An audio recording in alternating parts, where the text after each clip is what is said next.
Hello friends, ഇന്നത്തെ വീഡിയോയിൽ വേർഡിൽ നമ്മളെങ്ങനെ പിക്ചർ ആഡ് ചെയ്യാമെന്നാണ് കാണിക്കാൻ പോണത്. അതിന് വേണ്ടിയിട്ട് നമ്മൾ ഇൻസർട്ടിൽ പോവാം.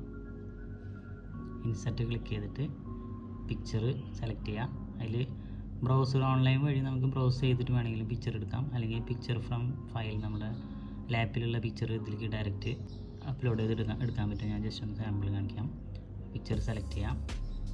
നമ്മുടെ ഡെസ്ക്ടോപ്പിലുള്ളൊരു പിക്ചർ ഉണ്ട്. ആ പിക്ചർ സെലക്ട് ചെയ്തിട്ട് ഇൻസർട്ട് കൊടുക്കാം.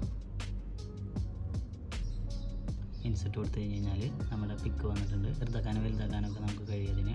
ഇങ്ങനെ കളർ പ്രിൻ്റർ ഉണ്ടെങ്കിൽ ഡയറക്റ്റ് നമുക്ക് പ്രിൻറ്റ് ചെയ്യുമ്പോൾ ഇത് കളറായിട്ട് വന്നു പിക്ചറുള്ള നമുക്ക് കളർ പിക്ചർ നമുക്ക് കിട്ടുകയും ചെയ്യും.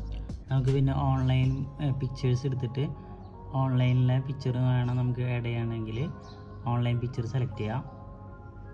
അപ്പോൾ ഇവിടെ സൈഡിലായിട്ട് ഓൺലൈനിലെ പിക്ചേഴ്സ് വരും. അപ്പോൾ അതിൽ നമുക്ക് ഏതെങ്കിലും ഒന്ന് സെലക്ട് ചെയ്ത് കഴിഞ്ഞാൽ അത് നമുക്ക് ഇതിലേക്ക് ഡയറക്റ്റ് ഇൻസർട്ട് ചെയ്യാൻ പറ്റും. താഴെ ഇൻസർട്ട് കൊടുത്തു കഴിഞ്ഞാൽ ആ പിക്ചർ നമുക്ക് ഇതിലേക്ക് ആഡ് ആവും. ഇങ്ങനെയാണ് നമുക്ക് നമ്മുടെ ലാപ്പിലെ പിക്ചറും കൂടാതെ ഓൺലൈനിൽ നിന്ന് ഡൗൺലോഡ് ചെയ്തിട്ടുള്ള പിക്ചറും നമുക്ക് ഇതിലേക്ക് ഇൻസർട്ട് ചെയ്യുന്നത്. ഇങ്ങനെയാണ്. Thank you for watching my video.